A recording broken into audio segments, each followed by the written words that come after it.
ನಮಸ್ಕಾರ. ಬಡಕಿಲ ಪ್ರದೀಪ್ ಯೂಟ್ಯೂಬ್ ಚಾನಲ್ನ ಆಹಾರದಲ್ಲಿ ಆರೋಗ್ಯ ಸರಣಿಯ ಈ ಸಂಚಿಕೆಗೆ ನಿಮ್ಮೆಲ್ಲರಿಗೂ ಕೂಡ ಸ್ವಾಗತ. ಈ ಸಂಚಿಕೆಯನ್ನು ನನ್ನ ಜೊತೆ ನಡೆಸ್ಕೊಳ್ತಾ ಇರುವಂಥವರು ಡಾಕ್ಟರ್ ಸುವರ್ಣಿನಿ ಕೊಣಲೆ ಅವರು. ಅವ್ರು ನಡೆಸ್ಕೊಳ್ಳೋದು, ನಾನು ಅವ್ರ ಜೊತೆಗೆ ಸಹ ಪ್ರಯಾಣಿಕ ಅಷ್ಟೇ ಇಲ್ಲಿ. ಇವತ್ತು ಹಾಗಿದ್ರೆ ಅವರು ಯಾವ ವಿಚಾರದ ಬಗ್ಗೆ ನಮಗೆ ಒಂದಿಷ್ಟು ಮಾಹಿತಿಯನ್ನು ಕೊಡ್ತಾರೆ ಅಂತ ತಿಳ್ಕೊಳ್ಳುವಂಥ ಸಮಯ. ಅವ್ರನ್ನ ಕಾರ್ಯಕ್ರಮಕ್ಕೆ ಸ್ವಾಗತ ಮಾಡೋಣ. ನಮಸ್ಕಾರ. Thank you so much for joining. ಇವತ್ತು ನಾವು ಯಾವ ವಿಚಾರದ ಬಗ್ಗೆ ಮಾತಾಡೋಣ? ಸ್ಟ್ರೆಸ್ ಬಗ್ಗೆ ಮಾತಾಡ್ತಾ ಇದ್ವಿ ನಾವು ಹಿಂದಿನ ಸಂಚಿಕೆಯಲ್ಲಿ. ಹೌದು, ಇನ್ನೂ ಸ್ಟ್ರೆಸ್ ಹೋಗಲಿಲ್ಲ ಇನ್ನು ಅಷ್ಟು ಸುಲಭವಾಗಿ ಹೋಗೋದು ಇಲ್ಲ ಅದು. ಕರೆಕ್ಟ್. ಹೌದು. ಸೊ ನಾವು ಹೇಗೆ ಉಸಿರಾಟದ ಬಗ್ಗೆ ಎಲ್ಲ ಮಾತಾಡಿದ್ವಿ. ಆದರೆ ಆಹಾರ ಕೂಡ ನಮ್ಮ ಸ್ಟ್ರೆಸ್ಸಿಗೆ ಕಾಂಟ್ರಿಬ್ಯೂಟ್ ಮಾಡಬಹುದು ಅಥವಾ ಕಡಿಮೆ ಮಾಡಬಹುದು. ಅದು ಹೇಗೆ ಅಂತ ಒಂದು ಚೂರು ಅದ್ರ ಬಗ್ಗೆ ಮಾತಾಡೋಣ. ಒಂದು ಈವನ್ ಸ್ಟ್ರೆಸ್ ಈಟಿಂಗ್ ಅನ್ನೋದು ಒಂದು ಥಾಟು ಇದೆ, ಟಾಪಿಕ್ಕು ಇದೆ. ಬಟ್ ಇನ್ ಜನರಲ್ ಆಹಾರದ ಮೂಲಕ ಹೇಗೆ ಮ್ಯಾನೇಜ್ ಮಾಡೋದು ಫೋಕಸ್ ಮಾಡೋಣ. ಹೌದು. ಒಂದು ನೀವು ಹೇಳಿದ್ದು ಸ್ಟ್ರೆಸ್ ಈಟಿಂಗ್. ಯಾಕೆಂದ್ರೆ ಸ್ಟ್ರೆಸ್ ಜಾಸ್ತಿ ಆದಾಗ ಏನಾಗುತ್ತೆ, ನನಗೆ ತುಂಬಾ ಕೆಟ್ಟ ಅನುಭವಗಳಾಗುತ್ತೆ. ಸ್ಟ್ರೆಸ್ ಆದಾಗ ನಮಗೆ ಖುಷಿ ಆಗ್ತಿರಲ್ಲ, ಬೇಜಾರಾಗ್ತಿರತ್ತೆ. ಸೊ ನಾವು ಖುಷಿಯನ್ನ ಹುಡುಕೊಂಡು ಹೋಗ್ತೀವಿ. ಸೋಷಿಯಲ್ ಮೀಡಿಯಾಕ್ಕೆ ಹೋಗೋದು ಅದೇ ಕಾರಣಕ್ಕೆ. ಆ ಸಣ್ಣ ಖುಷಿ ಎಲ್ಲಿ ಸಿಗುತ್ತೆ ಅಂದ್ರೆ ಆಹಾರದಲ್ಲಿ ಸಿಗತ್ತೆ. ರುಚಿಯಾಗಿರೋದು ತಿನ್ಬೇಕು. ಯಾಕಂದ್ರೆ ಸ್ಟ್ರೆಸ್ ಈಟಿಂಗ್ ಮಾಡುವವರು ಯಾರು ಕೂಡ ಅನ್ನ ಸಾರು ಊಟ ಮಾಡ್ತೀನಿ ಅಂತ ಹೇಳಲ್ಲ. ನಮಗೆ ಬೇರೆ ಬೇರೆದು ಬೇಕಾಗಿರುತ್ತೆ. ನಾಲಿಗೆಗೆ ಆ ಹೊತ್ತಿಗೆ ರುಚಿ ನೀಡುವಂತ, ಖುಷಿ ಕೊಡುವಂತದ್ದು, ಅಂದ್ರೆ ಸಣ್ಣ ಸಣ್ಣ ಖುಷಿಗಳನ್ನ ಹುಡುಕುವಂಥದ್ದು. ಆ ಕಾರಣಕ್ಕೆ ಸ್ಟ್ರೆಸ್ ಈಟಿಂಗ್ ಜಾಸ್ತಿ. ಇಂದ್ರಿಯ ಸುಖಕ್ಕೋಸ್ಕರ. ಯಾಕಂದ್ರೆ ಒಂದು ಕಷ್ಟದಿಂದ ಹೊರಗಡೆ ಬರೋದಕ್ಕೆ ಇನ್ನೊಂದು ಸುಖ ಹುಡುಕ್ತಾ ಇರ್ತೀವಿ. ಸೊ ಹಾಗಾಗಿ ಸ್ಟ್ರೆಸ್ ಈಟಿಂಗ್ ಜಾಸ್ತಿ ಆಗ್ತಾ ಹೋಗ್ತಿರುತ್ತೆ. ಅದರಿಂದ ಮತ್ತೆ ಬೇರೆ ಸಮಸ್ಯೆಗಳು ಆಗ್ತಾ ಹೋಗುತ್ತೆ. ಸೊ ಸ್ಟ್ರೆಸ್ ಇದ್ದಾಗ ಅಥವಾ ಸ್ವಲ್ಪ ಸ್ಟ್ರೆಸ್ ಇದೆ, ನಾವು ಅದನ್ನು ಏನು ಪರಿಹಾರ ಮಾಡ್ಕೊಂಡಿಲ್ಲ ಅದಕ್ಕೆ ಅಂತ ಆದಾಗ, ನಮ್ಮ ಆಹಾರವು ಕೂಡ ಅದನ್ನು ಹೆಚ್ಚು ಮಾಡೋದಕ್ಕೆ ಕಾಂಟ್ರಿಬ್ಯೂಟ್ ಮಾಡ್ತಾ ಹೋಗುತ್ತೆ. ಆಹಾರ ಸರಿ ಇಲ್ಲ ಅಂತಾದರೆ. ಸೊ ಒಂದಷ್ಟು ಉದಾಹರಣೆಗಳನ್ನು ನೋಡೋದಾದರೆ, ಯಾವ್ಯಾವ ಆಹಾರ ತಿಂದಾಗ ಸ್ಟ್ರೆಸ್ ಜಾಸ್ತಿ ಆಗುತ್ತೆ ಅಂತ. ಒಂದು ಮೊದಲನೇದಾಗಿ ನಮಗೆ ಗೊತ್ತಿರೋದು ಜಂಕ್ ಫುಡ್. ಯಾವುದೇ ರೀತಿಯ ಪ್ರೊಸೆಸ್ಡ್ ಫುಡ್, ಪ್ಯಾಕೆಟಲ್ಲಿ ಬರುವಂಥ ಯಾವುದೇ ಆಹಾರ ಇರ್ಬೋದು, ಅದರಲ್ಲಿ ಅವರು ಏನೇ ಲೇಬಲ್ ಹಾಕಿರ್ಬೋದು, ಎಷ್ಟು ಒಳ್ಳೇದು ಅಂತ ಹಾಕಿರ್ಬೋದು, ಏನೇ ಹಾಕಿರ್ಬೋದು, anything that we eat, ready to eat ಅಂತ ಬರುವಂಥದ್ದು ಇರ್ಬೋದು, ರೆಡಿ ಟು ಕುಕ್ ಅಂತ ಬರುತ್ತೆ, ಅಥವಾ ಬೇರೆ ಯಾವುದೇ ಥರದ ಚಿಪ್ಸ್ಗಳು ಏನೇ, ಇದೆಲ್ಲವೂ ಕೂಡ ಸ್ಟ್ರೆಸ್ಸನ್ನು ಜಾಸ್ತಿ ಮಾಡುತ್ತೆ ನಿಧಾನಕ್ಕೆ. ಒಂದು ಸಲ ಒಂದು ಪೀಸ್ ತಿಂದಾಗ ಏನೂ ಆಗದೆ ಇರಬಹುದು, but when you do it repeatedly, stress ಇದೆ ಅಂತ ತಿಂತೀವಿ, ಕೆಲವೊಂದ್ಸಲ ಅಯ್ಯೋ ನಾನು ತಿಂದುಬಿಟ್ಟೆ ಅಂತ ಮತ್ತೆ ಸ್ಟ್ರೆಸ್ ಆಗುತ್ತೆ. ಪರಿಹಾರವೇ ಪ್ರಾಬ್ಲಮ್ ಆಗುತ್ತೆ. ಸೊ ಅದನ್ನ ರೆಗ್ಯುಲರ್ ಆಗಿ ಮಾಡ್ತಾ ಹೋದಾಗ, ಇದು ಹೊರಗಡೆ ಆಹಾರದ ಬಗ್ಗೆ ನಾನು ಹೇಳಿದ್ದು, ಒಂದು ಪ್ಯಾಕ್ಡ್ ಫುಡ್. ಇನ್ನೊಂದು, ನಾನು ಹೊರಗಡೆ ತಿನ್ನಲ್ಲ, ಮನೇಲೇ ಊಟ ಮಾಡ್ತೀನಿ, ಅಥವಾ ಹೋಮ್ ಕುಕ್ಡ್ ಫುಡ್ ಅದೇ ತಿನ್ನುವಂಥದ್ದು, ಅಥವಾ ಹೆಲ್ದಿನೇ ತಿಂತಾ ಇದ್ದೀನಿ ಅಂತ ಹೇಳಿದ್ರು, ನಮ್ಮ ಮನೆಯಲ್ಲಿ ತಿನ್ನುವ ಆಹಾರದಲ್ಲೂ ನಮ್ಮ ಸ್ಟ್ರೆಸ್ಸನ್ನು ಜಾಸ್ತಿ ಮಾಡುವಂಥದ್ದು, ಅಥವಾ ನಾವು ಸೋ ಕಾಲ್ಡ್ ಹೆಲ್ದಿ ಅಂತ ಕರೆದುಕೊಳ್ಳುವಂಥ ಆಹಾರದಲ್ಲಿ ಸ್ಟ್ರೆಸ್ಸನ್ನು ಜಾಸ್ತಿ ಮಾಡುವಂಥ ಅಂಶಗಳಿದೆ. ಒಂದು, ಅತಿಯಾದ ಖಾರ, ಸ್ಪೈಸಿ ಬೇಕು ಅಂತ ಅನ್ಸುತ್ತೆ, ಅದು ಸ್ಟ್ರೆಸ್ ಜಾಸ್ತಿ ಮಾಡುತ್ತೆ. ತುಂಬ ಉಪ್ಪಿನಕಾಯಿ ತಿನ್ನುವಂಥದ್ದು, ಅಗೇನ್ ಯಾಕೆ ಅಂದರೆ ಆಗಲೇ ಮಾತಾಡಿದಾಗೆ ನಮ್ಗೆ ಅದೇನೋ ಒಂದು ಖುಷಿ ಕೊಡುತ್ತೆ ತಿಂತಾ ಇರಬೇಕಾದ್ರೆ, ಹಾಗಾಗಿ ತಿಂತೀವಿ. ಅದು ಮತ್ತೆ ದೀರ್ಘಕಾಲದಲ್ಲಿ, ನೀವು ಯಾವಾಗ ದೀರ್ಘಕಾಲ ಅಂದರೆ ಲಾಂಗ್ ಟರ್ಮ್ ಇಫೆಕ್ಟ್, ಅಥವಾ ಒಂದು ತಿಂಗಳ ಇಫೆಕ್ಟ್, ಒಂದು 2-3 ದಿನ ತಿಂದ್ರೆ, 2 ದಿನ ತಿಂದ್ರೆ ಮನಸ್ಸಿನ ಮೇಲೆ ಪರಿಣಾಮ ಗೊತ್ತಾಗತ್ತೆ. ನಾವು ಗಮನಿಸಿಕೊಂಡ್ರೆ ಗೊತ್ತಾಗತ್ತೆ, ಮನಸ್ಸು ಜಾಸ್ತಿ ಅಗ್ರೆಸಿವ್ ಆಗುತ್ತೆ. ಕೆಲವೊಂದು ಆಹಾರ ಪದಾರ್ಥಗಳು ಮೂಲ ಹುಡುಕೊಂಡು ಹೋಗಲ್ಲ ಅಷ್ಟೇ. ಮಕ್ಕಳಿಗೆ ನಾವು ನೋಡಿದ್ರೆ, ಯಾವ ಮಕ್ಕಳು ಹೆಚ್ಚು ಪ್ರೊಸೆಸ್ಡ್ ಫುಡ್ ತಿಂತಾರೆ, ಅವರ ಮನಸ್ಸು ಹೆಚ್ಚು ಫ್ಲಕ್ಚುವೇಟ್ ಆಗ್ತಿರುತ್ತೆ, ಫೋಕಸ್ ಮಾಡೋದು ಕಷ್ಟ ಆಗಿರುತ್ತೆ. ಇಂಥದ್ದೆಲ್ಲ ನಾವು ಗಮನಿಸಿದ್ರೆ ಗೊತ್ತಾಗತ್ತೆ. ಸೊ ನಮಗೆ ನಾವು ಮನೆಯಲ್ಲಿ ತಿನ್ನೋ ಆಹಾರದಲ್ಲಿ ಎಲ್ಲಿಂದ ಸ್ಟ್ರೆಸ್ ಬರುತ್ತೆ? ಒಂದು, ಅತಿಯಾದ ಖಾರ, ಅತಿಯಾದ ಮಸಾಲೆ. ಇನ್ನೊಂದು, ತುಂಬ ಸ್ಪೈಸಸ್ ಎಲ್ಲ ಹಾಕಿ ಮಾಡೋವಂಥದ್ದು, ಈ ಸೋಯಾ ಸಾಸ್ ಹಾಕಿ ಮಾಡುವಂಥ ಐಟಮ್ ಮನೆಯಲ್ಲೇ ಮಾಡಿರ್ತೀವಿ, ಬಟ್ ಇಂಥದ್ದೆಲ್ಲ ಪ್ರೊಸೆಸ್ಡ್ ಐಟಮ್ಗಳನ್ನ ಒಂದಷ್ಟು ಹಾಕೊಂಡು ಮಾಡಿರ್ತೀವಿ. ಗೋಬಿ ಮಂಚೂರಿಯನ್, ಈ ಥರ ನಾವು ಚೈನೀಸ್ ಆಗಿರ್ಬೋದು, ಈ ಥರದ್ದು ನಮಗೆ ಹೊಂದೋದಿಲ್ಲ ಆಹಾರಗಳು. ಮತ್ತು ಅದರಲ್ಲಿ ಈ ಕೆಲವೊಂದು ಅಂಶಗಳು ಅದರಲ್ಲಿ ಹಾಕಿರುವಂಥದ್ದು. ಇನ್ನು ಕೆಲವೊಂದು ಫುಡ್ ಕಲರ್ಸ್ ಹಾಕಿರ್ತೀವಿ, ಮನೆಯಲ್ಲೇ ಮಾಡೋದಾದ್ರೂ ಸ್ವಲ್ಪ ಕಲರ್ ಬರಲಿ ಅಂತ ಏನೋ ಒಂದು ಹಾಕಿರ್ತೀವಿ. All those things will add on to your stress. ಏನಾಗುತ್ತೆ? ಮನಸ್ಸಿನ ಮೇಲೆ ಪರಿಣಾಮ ಬೀರುತ್ತೆ. ಯಾವುದೇ ಆಹಾರ, ನಾವೀಗ ಮನಸ್ಸಿನ ಗುಣಗಳನ್ನು ನೋಡಿದಾಗ ಸತ್ವ, ತಮಸ್ಸು, ರಜಸ್ಸು, ಆ ರೀತಿ ನೋಡಿದಾಗ ಈ ಎಲ್ಲ ಫುಡ್ಗಳು ರಜಸ್ಸು ಅಥವಾ ತಮಸ್ಸನ್ನ ಹೆಚ್ಚು ಮಾಡುತ್ತೆ. ರಜಸ್ಸು ಹೆಚ್ಚಾದ ಕೂಡಲೇ ಸತ್ವ ಅನ್ನೋದು ಸಮಾಧಾನದಲ್ಲಿರಿಸುತ್ತೆ ಮನಸ್ಸನ್ನ, ಸಾತ್ವಿಕವಾಗಿರುತ್ತೆ. ಸತ್ವ ಗುಣವನ್ನ ಹೆಚ್ಚು ಮಾಡುವಂಥ ಆಹಾರ ಮನಸ್ಸನ್ನ ಕಾಮಾಗಿಟ್ಟಿರುತ್ತೆ. ಈಚೆ ಆಹಾರಗಳೆಲ್ಲವೂ ರಜಸ್ಸನ್ನ ಹೆಚ್ಚು ಮಾಡುವಂಥದ್ದು, ಎಡಿಟಿವ್, ಪ್ರಿಸರ್ವೇಟಿವ್ಸ್ ಅಥವಾ ಖಾರ ಜಾಸ್ತಿ ಇರುವಂಥದ್ದು, ಇಂಥದ್ದೆಲ್ಲ ಅದು ಮನಸ್ಸಿನ ಕಾಮ್ನೆಸ್ಸನ್ನ ಕಡಿಮೆ ಮಾಡ್ತಾ ಹೋಗುತ್ತೆ. ಆಲ್ರೆಡಿ ಉದ್ರೇಕಿಸುತ್ತೆ. ಆಲ್ರೆಡಿ ಸ್ಟ್ರೆಸ್ಸಲ್ಲಿ ಇರ್ತೀವಿ, ಇನ್ನೂ ಜಾಸ್ತಿ ಆಗುತ್ತೆ, ಆಂಗ್ಸೈಟಿ ಜಾಸ್ತಿ ಆಗುತ್ತೆ, ಪ್ಯಾನಿಕ್ ಅಟ್ಯಾಕ್ಸ್ ಬರುವಂಥವ್ರು ಅವರಿಗೂ ಇದೆಲ್ಲ ಒಳ್ಳೇದಲ್ಲ. ಇನ್ನೊಂದು, ಆಹಾರವನ್ನು ಮಿತಿ ಮೀರಿ ತಿನ್ನುವಂಥದ್ದು. ಒಳ್ಳೆ ಆಹಾರವೇ ಆಗಿರುತ್ತೆ, ಹೊರಗಡೆದೇನು ತಿನ್ನಲ್ಲ, ಮನೆಯದ್ದೇ ತಿಂತಾ ಇರ್ತೀವಿ, ಮಿತಿ ಮೀರಿ ತಿಂತಾ ಇದ್ದೀವಿ. ಅತಿರೇಕ ವಿನಶ್ಯತಿ. ನನಗೆ ಬೇಕಾಗೋದು 2 ಚಪಾತಿ, ನಾನು 4 ತಿಂತೀನಿ. ಮನೇಲೇ ಮಾಡಿದ್ದು ಚಪಾತಿ ಪಲ್ಯನೇ, ದೋಸೆ ಪಲ್ಯನೇ, ತರಕಾರಿನೇ. ಆದರೆ ಜಾಸ್ತಿ ತಿಂದರೆ ಸಮಸ್ಯೆ ಆಗುತ್ತೆ. ಅದೇ ರೀತಿ ಕಡಿಮೆ ತಿಂದರೂ ಸಮಸ್ಯೆ ಆಗುತ್ತೆ. ನಮ್ಮ ದೇಹಕ್ಕೆ ಎಷ್ಟು ಬೇಕೋ ಅದಕ್ಕಿಂತ ಕಡಿಮೆ ತಿಂದರೂ ಸಮಸ್ಯೆ ಆಗುತ್ತೆ. ಸ್ಟಾರ್ವಿಂಗ್. ಅದನ್ನು ಮಾಡೋದಕ್ಕೆ ಉಪವಾಸನೇ ಮಾಡ್ತೀವಿ. ಉಪವಾಸಿಗ ಫಾಸ್ಟಿಂಗ್ ಥೆರಪಿ ಅಂತ ನಾವು ಮಾಡ್ತೀವಿ. ಅದಕ್ಕೆ ಒಂದು ವಿಧಾನ ಇರುತ್ತೆ, ಬೇರೆ ಇರುತ್ತೆ. ಸುಮ್ಮನೆ ಕಡಿಮೆ ತಿನ್ನೋದಲ್ಲ ಅದು. ಕಡಿಮೆ ತಿಂದರೂ ದೇಹಕ್ಕೆ ಸಮಸ್ಯೆ ಆಗದೆ ಇರೋ ಥರ ತಿನ್ನಬೇಕು. ಮತ್ತಿನ್ನೊಂದು, ಧಾರ್ಮಿಕವಾಗಿ ಉಪವಾಸ ಮಾಡೋದುವಾಗ ಅದು ಭಕ್ತಿ ಇರುತ್ತೆ. ಅಲ್ಲೂ ಕೂಡ ಈಗ ಏಕಾದಶಿ ಉಪವಾಸದ ಹಾಡಿದೆಯಲ್ಲ, ಪಕ್ಕದ ಮನೆ ಸುಬ್ಬಮ್ಮನಿಗೆ ಏಕಾದಶಿ ಉಪವಾಸ, ಎಲ್ಲೋ ಚೂರು ತಿಂತಾರಷ್ಟೇ, ಅವಲಕ್ಕಿ ಉಪ್ಪಿಟ್ಟು ಪಾಯಸ ಅಂತ. ಅಲ್ಲಿ ಮನಸ್ಸು ಆಹಾರದ ಕಡೆ ಇದೆ, ಉಪವಾಸ ಮಾಡಿ ಪ್ರಯೋಜನ ಇಲ್ಲ. ಇಲ್ಲೂ ಹಾಗೆ ನಾವು ಕಡಿಮೆ ತಿಂತೀನಿ ತಿಂದರೆ ಒಳ್ಳೇದು ಅಂದ್ಕೊಂಡು ಕಡಿಮೆ ತಿಂತಿರ್ತೀವಿ, ಮತ್ತೆ ಅದು adds on to your mind. Ultimately ಅಲ್ಲಿಗೆ ಹೋಗೋದು. ಇನ್ನೊಂದೇನು ಅಂದರೆ, ತುಂಬ ಕಾಮನ್ ಆಗಿರುವಂಥದ್ದು having salads. Eating salad is very healthy ಅಂತ. ಹೌದು ಅಲ್ವಾ? ಅಲ್ಲ. So eating salad is not healthy. Eating salad in large quantity is not healthy. Right. Your main meal should contain grains, cooked grains. ಗ್ರೈನನ್ನು ಹಸಿ ತಿನ್ನಕ್ಕಂತೂ ಆಗೋದೇ ಇಲ್ಲ, ಯಾವುದೇ ಧಾನ್ಯವನ್ನು. ಅನ್ನನೋ, ಅಕ್ಕಿನೋ, ಗೋಧಿನೋ, ಜೋಳ, ರಾಗಿ ಯಾವುದಾದ್ರೂ ಇರಲಿ, ಅದು ಪ್ರಧಾನ ಆಹಾರ ಆಗಿದ್ದುಕೊಂಡು ನೀವು ಅದ್ರ ಜೊತೆಗೆ ಸ್ವಲ್ಪ, ಅದು ಎಲ್ಲ ತರಕಾರಿನೂ ಹಸಿ ತಿನ್ನೋಕ್ಕಾಗಲ್ಲ, ಆದರೆ ನಾವೀಗ ಎಲ್ಲಾನು ತಿಂತಾ ಇದ್ದೀವಿ. ನಾವು ಕೋಸಂಬರಿ ಅಂದರೆ ಸ್ವಲ್ಪ ತಿಂತೀವಿ ಅಲ್ವಾ? ಅದು ಆದರೆ ನಾವೇನು ಮಾಡಿದ್ದೀವಿ, ಅದನ್ನೇ ಅನ್ನದ ಜಾಗದಲ್ಲಿ ಅಲ್ಲ, ಅನ್ನದ ಜಾಗಕ್ಕೆ ಕೋಸಂಬರಿ ಅಲ್ವೇ ಅಲ್ಲ, ಕೋಸಂಬರಿ ಜಾಗದಲ್ಲೇ ಕೋಸಂಬರಿ ಇರಬೇಕು.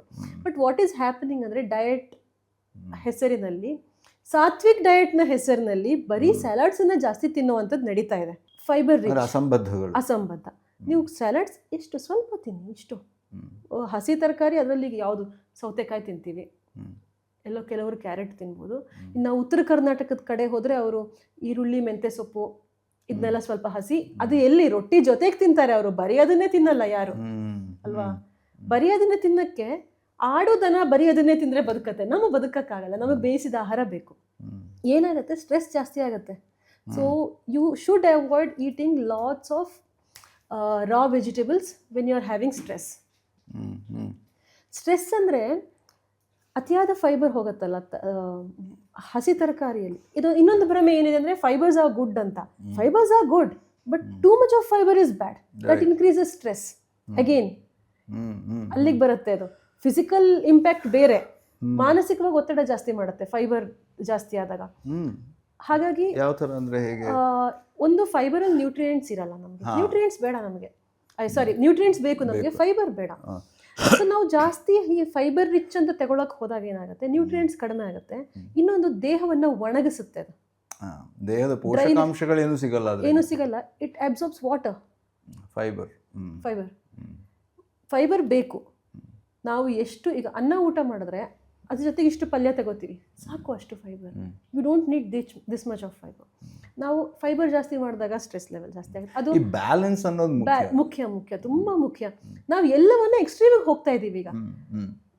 ನಾನು ತುಂಬಾ ನೋಡಿರೋ ಅಂಥದ್ದು, those who have been following this, ಯಾವುದೆಲ್ಲ ಎಕ್ಸ್ಟ್ರೀಮ್ ಮಾಡ್ತೀವೋ ಹಾಗೆ ಸ್ಟ್ರೆಸ್ ಎಕ್ಸ್ಟ್ರೀಮಿಗೆ ಹೋಗುತ್ತೆ.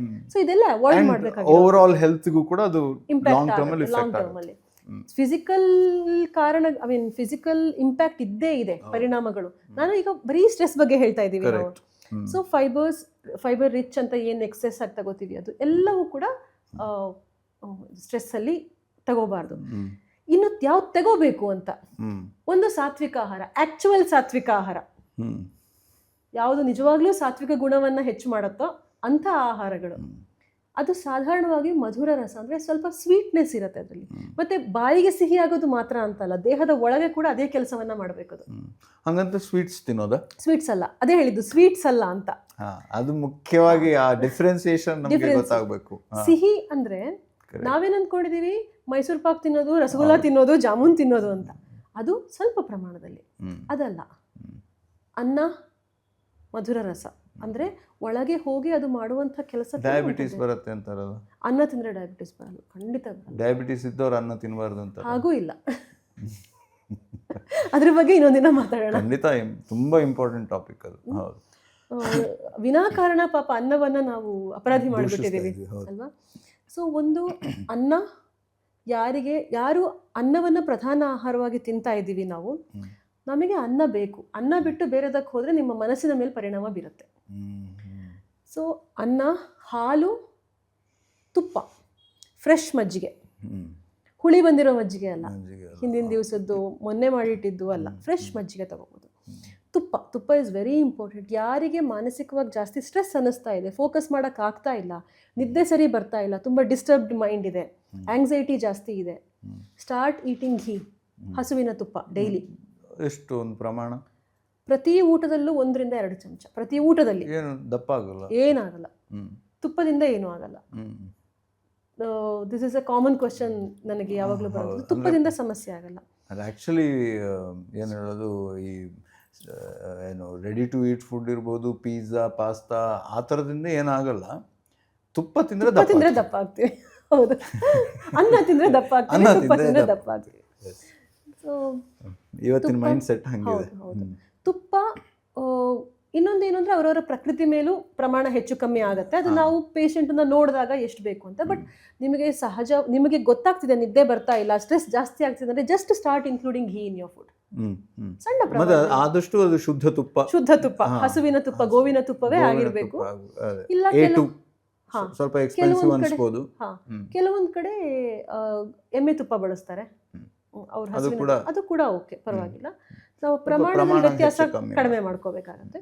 ಇನ್ನು ಯಾವುದು ನನಗೆ A2 ತುಪ್ಪ ಸಿಗ್ತಾ ಇಲ್ಲ, ಅಥವಾ ಎಕ್ಸ್ಪೆನ್ಸಿವ್ ಅನ್ನಿಸ್ಬಹುದು ಕೆಲವರಿಗೆ, ಅಥವಾ ಸೋರ್ಸ್ ಗೊತ್ತಿಲ್ಲ ಎಲ್ಲಿಂದ ತುಪ್ಪ ಬರ್ತಿದೆ, ಹಸುವಿನ ತುಪ್ಪ ಗೊತ್ತಿಲ್ಲ ಅಂದರೆ ಕೊನೆಯ ಪಕ್ಷ ನಾವು ನಂದಿನಿ ತುಪ್ಪ. ಗ್ರಾಮ ರಾಜ್ಯದಲ್ಲೇ ಇದೆ, ಗಿಫ್ಟಿಂಗ್ ಸ್ಪಾನ್ಸರ್ಸ್. ನಾನು ಏನು ಹೇಳ್ತೀನಿ ಪೇಷಂಟ್ಸ್ ಅಂದರೆ, ಕೊನೆಯ ಪಕ್ಷ ನಂದಿನಿ ತುಪ್ಪನಾರು ತಿನ್ನದೇ ಇರೋದಕ್ಕಿಂತ ಯು ಕ್ಯಾನ್ ಹ್ಯಾವ್ ದಟ್ ಅಂತ ಅವರು ಸಾಧ್ಯವಾದಷ್ಟು ಮಟ್ಟಿಗೆ ಮೇಂಟೈನ್ ಮಾಡ್ತಾರೆ. ಹೌದು, ತಿರುಪತಿಯ ಲಡ್ಡು ಕೂಡ ಅಲ್ಲಿ ನಂದಿನಿ ತುಪ್ಪದಲ್ಲೇ ಆಗೋದು. ತಿನ್ನದೇ ಇರೋದಕ್ಕಿಂತ ವಾಟ್ ಎವರ್ ಯು ಗೆಟ್ ಅದು ಬೆಟರ್ ಅಂತ. ಯಾಕಂದರೆ ಗುಡ್ ಫ್ಯಾಟ್ಸ್ ಬೇಕು ನಮ್ಮ ಬಾಡಿಗೆ. ಇನ್ನು ನಾನ್ ವೆಜಿಟೇರಿಯನ್ಸಿಗಾದರೆ they eat fish, they get omega 3 fatty acids, all those things are important. Vegetarians ಅವ್ರಿಗಾದ್ರೂ ತುಪ್ಪ ಬೇಕು, ಇಲ್ಲ ಅಂತಲ್ಲ. ವೆಜಿಟೇರಿಯನ್ಸ್ಗೆ ತುಪ್ಪ ಬೇಕೇ ಬೇಕು, ಎಲ್ರಿಗೂ ಬೇಕು. ವೆಜಿಟೇರಿಯನ್ಸು ಇನ್ನು ನಾನ್ ವೆಜ್ ತಿನ್ನಲ್ಲ ಅಂದಾಗ ಗುಡ್ ಫ್ಯಾಟ್ ಬೇಕು, ತುಪ್ಪ, ಒಳ್ಳೆ ಎಣ್ಣೆ. ಇನ್ನೊಂದು ಅಂಶ ಏನು ಅಂದರೆ, ಒಂದೊಂದು ಆಹಾರದಲ್ಲಿ ಸಾತ್ವಿಕ ಆಹಾರ ತಗೋಬೇಕು ಅಂತ ಹೇಳಿದ ಹಾಗೆ ಚೆನ್ನಾಗಿ ನೀರು ಕುಡಿಬೇಕು. ಬಿಸಿ ಬಿಸಿ ಫ್ರೆಶ್ ಮಾಡಿದ ಆಹಾರ ಸಾಧ್ಯ ಆದಷ್ಟು ತಗೊಂಡ್ರೆ ಒಳ್ಳೆಯದು. ನಿನ್ನೆ ಮಾಡಿದ್ದು, ಮೊನ್ನೆ ಮಾಡಿದ್ದು ಮತ್ತೆ ತಿಂತೀನಿ, that will increase your stress. But ಈ ತಂಗಳನ್ನ ಒಳ್ಳೇದು ಅಂತ ಹೇಳ್ತಾರೆ. ಸಾರಿ, ಆಫ್ ಟಾಪಿಕ್ ಇರ್ಬೋದು, ಬಟ್ ಅದು ಆ್ಯಕ್ಚುಲಿ ಒಳ್ಳೇದಲ್ಲ ಆರೋಗ್ಯಕ್ಕೆ. ಹಿಂದಿನ ದಿನ ಮಾಡಿದ್ದು ಬೆಳಗ್ಗೆ, ಅದು ಈಗ ಟ್ರೆಂಡಲ್ಲಿದೆ. ಮತ್ತೆ ಕೆಲವೊಂದು ಸಂದರ್ಭದಲ್ಲಿ, ಕೆಲವೊಂದು ಕಂಡೀಷನಲ್ಲಿ ಟೆಂಪರರಿ ರಿಲೀಫಿಗೆ ಆ್ಯಸ್ ಎ ಮೆಡಿಸಿನ್. ಈಗ ಮೆಡಿಸಿನಲ್ಲಿ ಈಗ ವಿಷವನ್ನು ಔಷಧಿಯಾಗಿ ಬಳಸ್ತೀವಿ, ಹಾಗಂತ ದಿನ ವಿಷ ತಗೋಬೋದಾ? ಇಲ್ಲ. ಹಾಗಿದ್ರೆ ತಂಗಳನ್ನ ವಿಷ ಅಂತೀರಾ? ಖಂಡಿತ, ರೆಗ್ಯುಲರ್ ಕನ್ಸಂಪ್ಷನ್. ಓ ಮೈ ಗಾಡ್, ಓಕೆ. ತಿನ್ನಲೇಬಾರ್ದು. ಈಗ ದಿನ ಅದನ್ನೇ ತಿಂತೀವಿ. ತುಂಬ ಜನ ನಿನ್ನೆ ಉಳಿದಿದೆ, ನಿನ್ನೆದು ಅನ್ನ ಮಿಕ್ಕಿದೆ, ಬೆಳಗ್ಗೆ ಚಿತ್ರಾನ್ನ ಮಾಡ್ಕೊಂಡು ತಿಂತೀನಿ. ನೋ. ಅಂದರೆ ನಾ ಮೇಯ್ನಾಗಿ ಹೇಳ್ತಾ ಇದ್ದೀವಿ, ಈ ಗಂಜಿ ಹಿಂದಿನ ದಿನ ಇದು ಮಾಡಿ ಮರುದಿನ ಇದು ಮಾಡಿ ರೆಗ್ಯುಲರ್ ಕನ್ಸಂಪ್ಷನಿಗೆ ಒಳ್ಳೆಯದಲ್ಲ. ಓಕೆ. ಯಾವುದೇ ಆದರೂ ಒಂದು ರಾತ್ರಿ ಕಳೆದ ಮೇಲೆ ಒಳ್ಳೆಯದಲ್ಲ. ಬೇಯಿಸಿದ ಆಹಾರಗಳು, ಅಥವಾ ಮತ್ತೆ ರೀಹೀಟ್ ಮಾಡಿದ್ದು. ಈಗ ಬೆಳಿಗ್ಗೆ ಮಾಡಿದ್ದನ್ನು ಸಂಜೆ ಅವಾಗವಾಗ ಮಾಡಿದ್ರೆ ಒಳ್ಳೆಯದು. ಕೊನೆ ಪಕ್ಷ ಬೆಳಿಗ್ಗೆ ಮಾಡಿದ್ದನ್ನು ಸಂಜೆ ತಿಂತೀನಿ, ಓಕೆ, 2 ಸಲ ಮಾಡೋಕ್ಕಾಗಲ್ಲ ಕೆಲವರಿಗೆ, ಆಗ ರೀಹೀಟ್ ಮಾಡಬೇಡಿ ಅನ್ನವನ್ನು. ಬೇಕಾದರೆ ಸಾರು ಬಿಸಿ ಸಾರು ಮಾಡ್ಕೊಳ್ಳಿ ಏನಾದ್ರು, ಅನ್ನ ರೀಹೀಟ್ ಮಾಡಕ್ಕೆ ಹೋಗ್ಬೇಡಿ. ಓಕೆ. ಸೊ ರೀಹೀಟೆಡ್ ಫುಡ್ ಅಥವಾ ಹಿಂದಿನ ದಿವಸದ ಯಾವುದಾದ್ರೂ again it will add on to your problems. So ಒಟ್ಟಾರೆಯಾಗಿ ಹಂಗಿದ್ರೆ ಸ್ಟ್ರೆಸ್ ಬಂದಾಗ ನಮ್ಮ ಆಹಾರವನ್ನು ನಾವು ಹೇಗೆ ಫೋಕಸ್ ಮಾಡಿ ಅಂದರೆ ತಗೋಬೇಕು ಅನ್ನೋದು ತುಂಬ ಮುಖ್ಯ ಆಗುತ್ತೆ. ಅದ್ರ ಜೊತೆಗೆ ಪೂರಕವಾದ ದ್ರವಾಹಾರಗಳು ಮತ್ತೆ ಫ್ಯಾಟ್ಗಳು ಹೇಗೆ ಬ್ಯಾಲೆನ್ಸ್ ಮಾಡಬೇಕು ಅನ್ನೋದು ಕೂಡ ತುಂಬ ಮುಖ್ಯ ಆಗುತ್ತೆ. So thank you. ಸೊ ನಮ್ಮ ಸ್ಟ್ರೆಸ್ಸನ್ನು ಮ್ಯಾನೇಜ್ ಮಾಡೋ ವಿಧಾನದ ಒಂದು ಮುಖ್ಯ ಭಾಗವನ್ನು ನಾವು ತಿಳ್ಕೊಂಡಿದ್ದೀವಿ. ನಾವು ಸ್ಟ್ರೆಸ್ ಆಯಿತು ಅಂತ ಹೇಳ್ಕೊಂಡು ಸ್ಟ್ರೆಸ್ ಈಟಿಂಗ್ ಅಂತ ತಿನ್ನೋದಲ್ಲ, ಸ್ಟ್ರೆಸ್ ಬಂದಾಗ ತುಂಬ ಗಮನ ಇಟ್ಟು ನಾವು ಯಾವ ಆಹಾರವನ್ನು ತಗೊಳ್ಬೇಕು ಅನ್ನೋದನ್ನು ತುಂಬ ಸರಳವಾಗಿ ತಿಳಿಸ್ಕೊಟ್ಟಿದ್ದಾರೆ ಡಾಕ್ಟರ್ ಸುವರ್ಣಿನಿ ಕೊಣಲೆ ಅವರು. ಅವರಿಗೆ ಥ್ಯಾಂಕ್ ಯು ಸೋ ಮಚ್. ಹಾಗೆ ಮುಂದಿನ ಸಂಚಿಕೆಯಲ್ಲಿ ಸಿಗೋಣ. ನಿಮ್ಮನ್ನು ಅಷ್ಟೇ ಮುಂದಿನ ಸಂಚಿಕೆಯಲ್ಲಿ ಸಿಗ್ತೀನಿ. ಪ್ರತಿದಿನದ ಸಂಚಿಕೆಯನ್ನು ನೋಡ್ತಾ ಇರಿ. ಅದಕ್ಕಾಗಿ ಬೆಳಕಿಲ್ಲ ಪ್ರದೀಪ್ ಯೂಟ್ಯೂಬ್ ಚಾನಲ್ನ ಸಬ್ಸ್ಕ್ರೈಬ್ ಮಾಡೋದಕ್ಕೆ ಮಾತ್ರ ಮರಿಬೇಡಿ ಅಂತ ಹೇಳ್ತಾ ಈ ಸಂಚಿಕೆಯನ್ನು ಇಲ್ಲಿಗೆ ಮುಕ್ತಾಯಗೊಳಿಸ್ತಾ ಇದ್ದೀನಿ. ನಮಸ್ಕಾರ. Thank you.